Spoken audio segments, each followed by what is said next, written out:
Yes, we're back with another episode, another rider. Today we have Omar in the house, and he is... I'm a dance choreographer, music producer, and videographer. So he's a busy man, a man of many talents. There's this other Nigerian guy I got the other day. Were you Nigerian? Oh, no, I'm Ghanaian. Okay. And he was all those things as well. Oh, is it? Yeah. He's a model as well, but he's just a model by chance. Oh, okay. He kind of conged his way into being a model. But anyway, what were you like at school? I would say I was a good kid. Okay, probably I'm lying. I was a progressive kid. I got myself in trouble here and there, but I was lucky enough to have, I wouldn't say strict dad. Mum was strict to an extent, but her strictness came with that guilt trip of, you've let me down, strict. Mm-hmm. Don't get me wrong, don't get twisted. She gave you a smack if you deserved it, but she wasn't like them mums who say that you have to live the typical African way, whereas my dad was a complete opposite. He was this is the African way. But yeah, as a kid, got myself into trouble. But why I say my parents were so important is they helped create that conscience in any decision I made. They helped make me, if I did want to mess around or if I wanted to go too far or whatever, I found them more scary than police or authority or even religion. Okay. So, they sound like some good parents. Oh yeah, I think I would have. Dad wasn't great, but Mum definitely was. And I would say the raft of my father at the same time, the feeling like letting down my mother was the equivalent of religion, of the raft of the devil, or of letting down God in my eyes. That's how I felt. Okay. Yeah. I think that's probably the best metaphor towards explaining the dynamics of my parents. What area did you grow up in? Currently where we are now. So initially born in Newham. Had a moment there. Went through some stuff as a kid with my mum and everything, and then we, like, from home to home, ended up in Wood Green for a bit, where my actual whole family are from North London. Okay. And then Mum didn't want me to end up like some of the kids and the boys in that area at the time, so ended up on the Isle of Dogs, which was probably probably the worst place. How old are you?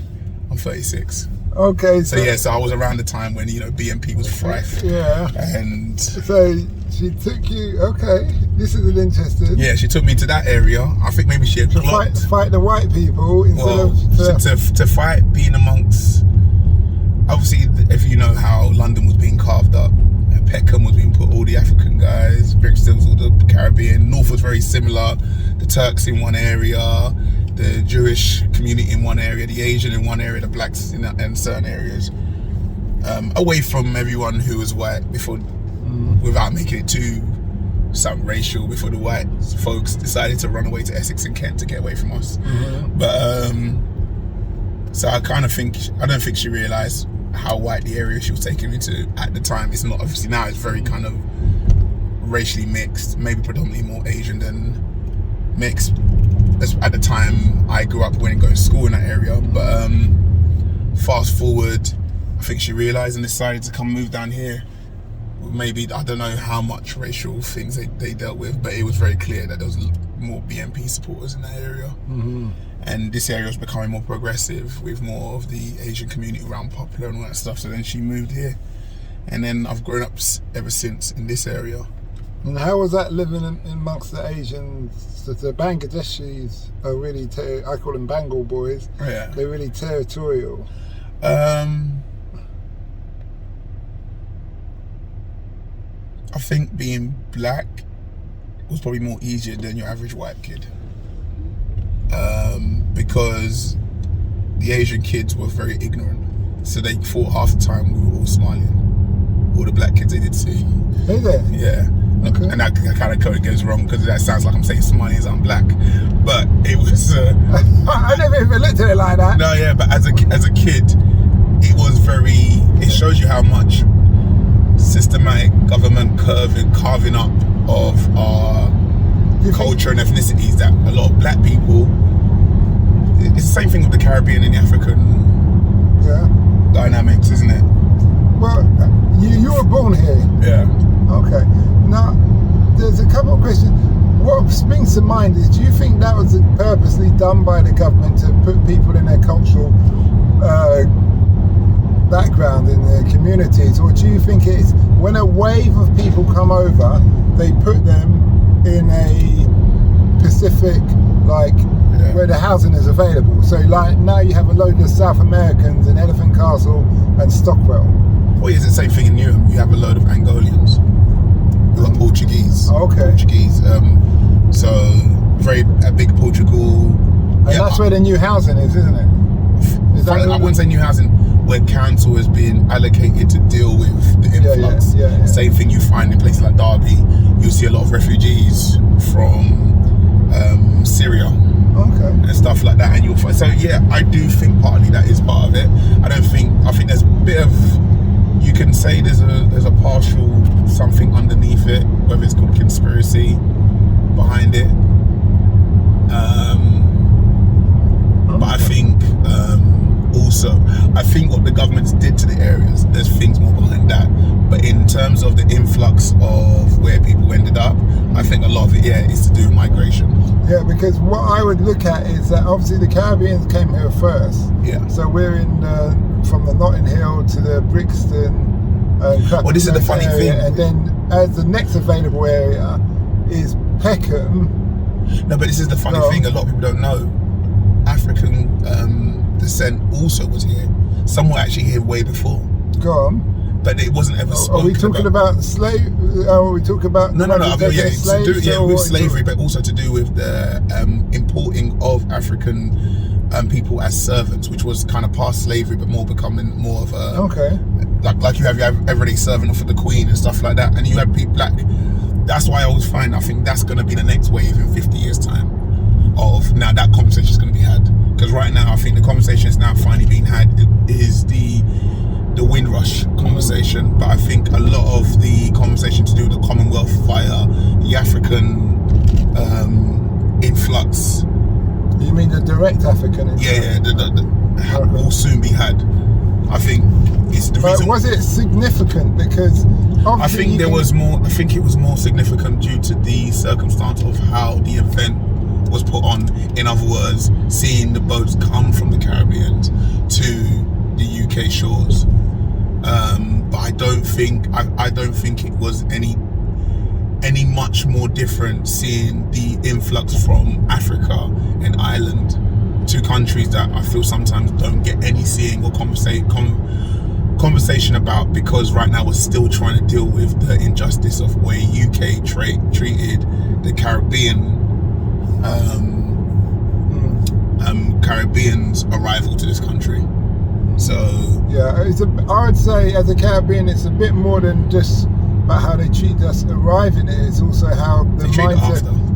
Still today, in many respects, and still today, how, like for instance, when Hong Kong was taken over, the British government said all 17 million of them can come and claim a British passport. Sorry, was it? Yes, Hong Kong, something like that the other day. Now, you think about if you add 17 million, if you add all the Caribbean islands together, the English speaking, you're not going to reach 17 million. And they boosted or created the English colony for free. And they don't get any invitations or any infrastructure. So it's about that conversation as well as reparations. It's a lot of different. But this is how I think this is the reason why recently, without going too deep on it, that's why you find a lot of the African countries are becoming seen as more communist countries, and they're turning more to the Wagner groups of Russia and China, because they're saying we don't get treated or respected by the Western. They use, pillage everything we have, tell us to come over and say we are one of us, but yet we have to fight just to be seen as a citizen, but we're still told we're part of the Commonwealth. you like you said, for the same reason, the Japanese who are seen, not Japanese, sorry, the Hong Kong, how it was worked out and carved out, taken away from China. It was said, you are part of the Commonwealth. You are part of us, and here's what we give you. Yeah, this wasn't given to Africa and the African countries and the Caribbeans. And I think that's where, like the Caribbean countries, the African countries are also feeling hard dealt by. But the difference obviously is, I think the African countries have found themselves within a situation where they've made a decision to say, okay, well, we're gonna turn to the countries you don't want us to turn to. But in truth though, and this is controversial, so I do another podcast called Africa Investor Stories. So it's about people who've invested in Africa from around the world. And when you look at the politics of many African countries, a lot of the issues are internal, where you've got a bad leader who won't stand up or won't work with his neighbouring African leader to go against the British or against the Europeans or the West in general. Because if they all think of this Niger situation, imagine Ghana and Nigeria did the right thing, just said, no, we're not doing this ECOWAS.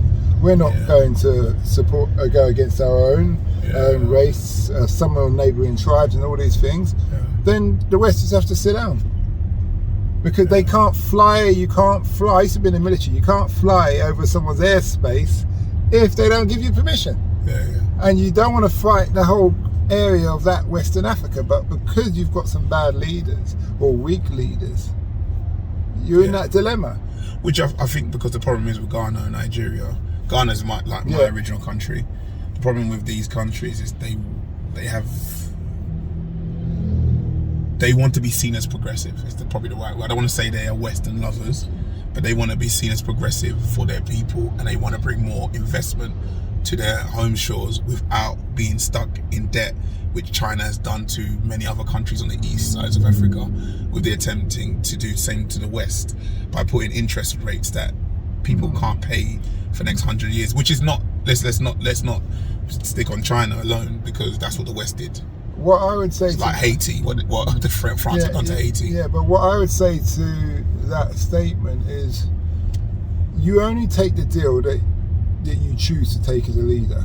So for instance, Jamaica told China to go away 4 times before they took a deal that they thought that would be in their people's interests. Do you see what I mean? Don't know, can't speak for Ghana or any of the other countries in Africa, but you have to consider that. So once your leader takes a deal, if it's not good for your people and you know that people can't pay it back, then you are the problem as a leader, not China. No, I know, but then you could say the same with Haiti, with France. No, Haiti's different. And why is Haiti different? Because no, but that's my point. That's what I'm trying to argue. What I say is France's fault. France gave a deal that was beyond, but to the people, the leaders at the time of Haiti, they felt that they were stuck in a position where if they didn't take it, they would be beyond repair, because they were at a point where the war wasn't. They were causing more problems to the French comment. Well, they threw the French economy out of scale that they had to sell America, because remember, America was partly owned by France at the time. Canada parts as well.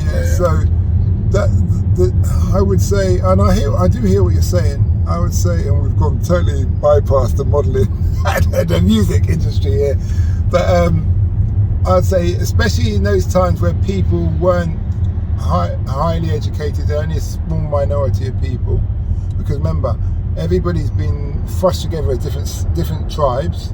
They've been enslaved for hundreds of years, so all you remember, 20 or 25 years is a generation.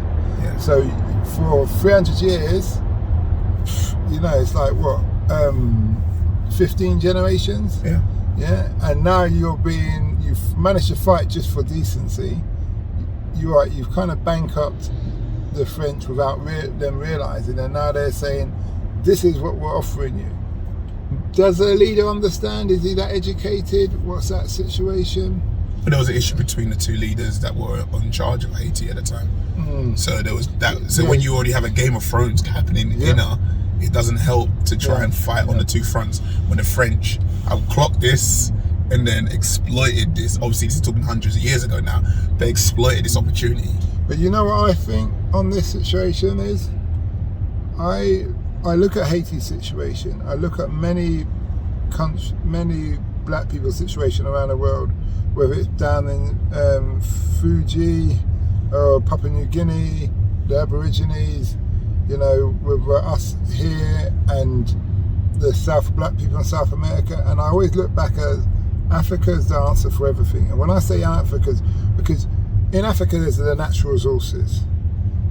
And if they all decided, well, you're not getting natural resources, instead you start treating our people okay overseas where they are in your country, and you're only getting natural resources if they're refined in our country and under our terms. Yeah. But they don't unite and do that. And I agree with you. I think that's a major problem. And I think the Africa leaders are the main problem for all black people around the world. 100%. Yeah. 100%. And I even did a vlog on that today, asking, and it comes down to tribalism. Is tribalism going to have to take a back seat to allow black people around the world to unite 100%. and Africa to develop? This has not been a problem. This has been a problem since Mansa Musa. This has not been a problem just now. Yeah, I know. It's not been a problem. This has been a problem way back. Yeah, but if you think Mansa Musa's time, it was a different era. Now, because remember, we're not going through a process that anybody else hasn't gone through. In Europe, they had tribes. Oh yeah, and they had the same issue. Italy conquered them, and then they all, you know, you had the Game of Thrones is based on Europe and based on England especially. I mean, that's how World War I kicked off. Yeah. Because of the Hungary, UK, Germany issue. Yeah. And stuff. Yeah. No, well, the reason I mentioned Mansa Musa is I mentioned the same issue was happening over there, where he created interest problems in countries where he'd go to and traveling because he would use charity. But he was kind, and he's on pilgrimage. And because of his kindness. Yeah. But you get what I'm saying? Yeah. So what I'm trying to say is tribalism in Africa and people just thinking about themselves or within their carved up areas and how and not thinking in unison has been an issue going on way back, even to the point of slavery. We all know, I know there's obviously, it's a sore subject for the Caribbeans towards African continent, African continent with African countries carved up, because it wasn't just the Europeans. There was people within Africa that was also working with the Europeans, who want financial better. And this is that's what I'm trying to get to. So we're still doing it. We're still doing the same thing, working with people. So instead of working as one, Europe realized that and they worked as one. Or not even one, worked with their country. While it's within our continent, you got to remember, Africa's the only place where you see straight lines because of Europe. Do you know what I mean? You can't find that anywhere else because it's all jagged and due to, do you know what I mean? So it shows you how even though it was carved up by Europe, the people of Africa, countries of Africa, are still not thinking unite. And all they keep on doing, which I do find annoying, as we talked about my parents and stuff like that, they keep coming back to us from the Western countries as it's our responsibility to come and bring back. Instead of finance. saying, finance. Yeah, but you're not, And I think to myself personally, I'm like, how would you solve the issue? If you right now, Omar, you've got the ability to solve all of Africa and black people's issues around the world where there's racism involved, which is virtually every Western country, and Asian. Yeah. So how would you solve it? Is what you said. We all unite. You know, unite and we stop. But the problem is every time we have tried, UK. And this is not a conspiracy, it's a fact. UK or America have created a coup in the country to stop those people who aren't favouring towards Western progressiveness in that country. Okay. So they get them killed off or get them taken out. Thomas Sankara. Do you get what I'm saying? It happened. But they say he's reincarnated now in that new guy, isn't it? Yeah. I love that guy. And they keep doing that. What I would say, the first thing you do, if you're going to clean up your house, you don't have a party at the same time. You've got to remove all the guests. Yeah. So you have to remove all the colonial people, powers that be, from your house. So they have to leave Africa. You have to leave them, all those people with the dual nationalities, or because if you think about it, South Africa, especially when Nelson Mandela come in, a lot of the whites just run to Australia, and come back to England, and came to England. The Danish people, Giuseppe and Holland. So what I would do, you just have to shut the doors, and you do what China did, Brazil did that over the year, and then you sort themselves out. And people will struggle a bit at times, but you've got your natural resources, you can do your development, blah, blah, blah. You've got the diaspora who's coming forth and back. The only issues that I would say is what you're going to do with the mixed race people. Yeah. But generally, you need to shut the doors to clean the house. Whether it's for a year or 2 years or 10 years, you need to do that, sort yourselves out, and then start opening the doors on your basis. Once you're stable, once you've got the generations educated, once you've got infrastructure, all these things, and you've got the law and order, and you have an understanding, and because how on earth can you sort out dropping all the borders between Africa, and you've got cancer going everywhere? That don't make sense. Well, it's true. It doesn't make sense at all. Including people like myself, who's got dual nationality. Yeah. I'm going to always bring in Western ideas to the table. Well, the difference, you know what it is? So I lived in Kenya, I lived in Kenya for 10 years. And what I found is that, when I first went there, I had a lot of like colonial mindset. And you don't realise that you have that as a black person, but it's subliminally putting you from the media and from all these various different things. Yeah. And then and then in time you learn that, no, watch them. There's something in the military that they teach us. You be like the locals. Watch how they behave, watch how they fit, and you copy them because they know their terrain, they know what works for them. They may take something that's Western and tweak it and do it the way they need to do it that fits them and their culture. Don't tell them they're doing it wrong. Work with them and understand why they do it. And if it works for you like that, that's good. If it doesn't, then let them do it how they're doing. You could show them, they will pick up on you if you're doing something slightly different. Do you see what I mean? Yeah. But it's not that, my way's the right way. Because that's what we push a lot and we don't realise. No, and I agree with that. I think it's a major. Yes, it's a major ongoing. I mean, obviously, I wouldn't say it's hard, obviously, because I understand what you mean by clean your house first before you can move forward. But again, even then, if it's not the communist countries like China and Russia, it's UK, America, and everyone else, and Europe who are stopping it. They do not want to see Africa progress. Yeah. They can't, because that's where the majority of their.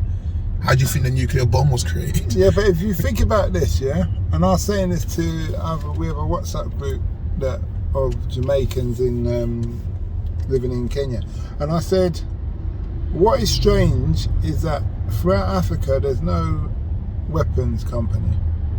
There's no company, maybe in South Africa, but from my knowledge, there's no company where they make bullets, they make guns or anything. So that means every coup, everything is always funded by one of the outside parties. Yeah.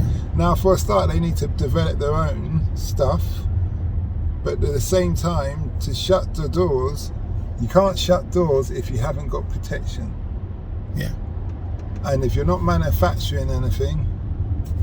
No, but this is what, like, respectfully, I'm not a fan of South or North Korea issues there, but this is exactly why you have countries like North Korea who focus hard on their military. Yeah, that's why you've got countries like Iran who focus, because they know you have no power with no weapons. You have no say without those weapons. It's why people desperately want to have Switzerland on their sides, or Finland on their sides, or these countries have certain type of advantage, whether it's because of the mountains around them or because of this or because of that. Why do you think Russia made the whole decision from Moscow hundreds and hundreds of years ago to vast out and control, so they could literally stop the Mongols again from invading, even though they have nothing to do with Pakistan, Afghanistan, all those places? Do you know what I mean? They know if they can control those areas, they can control their borders. Mm-hmm. And the only way you can control those areas is if you got weapons that make everyone say, I'll think twice before I question what you say. Why do you think US will never go with war with Russia? Why do you think they slightly don't want Putin, but they don't want what will go if Putin goes? They just want Putin to stay down like a dog. And if you actually look at Russian leaders, Putin's one of the softest. I say this to a lot of people. You got Stalin, you got Lenin. Oh my God! You have the gulags. You have all these other situations. I tell a lot of people that he is soft because Putin is run by one thing. He loves money, and because he loves money, this is what. Well, he believes in the old KGB order. Yeah, obviously he does. Yeah, but he's still that era. But he loves money, so it's hard. So for Putin, I always say if you see who his oppositions are, or who could take over him, I will say, guys, you don't want this guy to die. Because if this guy goes, the people who could take over from him will have nuclear war immediately. He's actually done good for Russia's economy, though. Yeah, 100%. From where they were used to be. Yeah, 100%. And that's what I'm saying. That's the reason why everyone forgets, while we're all having war with Putin, he's still selling to Europe.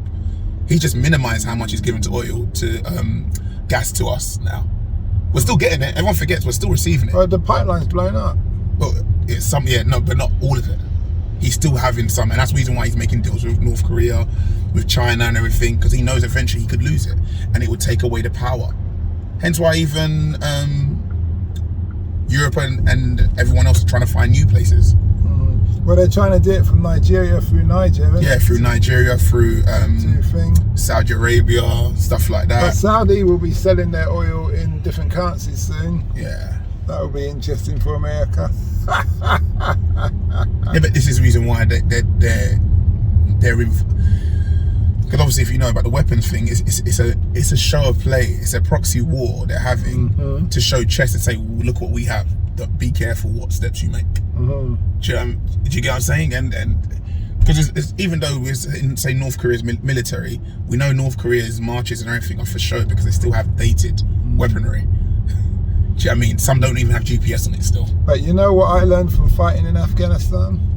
It's not about all the technology. Yeah. It's about, does those people know their terrain and how determined are they? Yeah. And also if they wear uniforms. If they don't wear uniforms, you've got a problem. Yeah. Because 47 nations went to Afghanistan with helicopters, drones and all this, fighting people in pajamas and sandals with RPGs and AK-47s and homemade IEDs, explosive bombs in other words, and look who won. Yeah.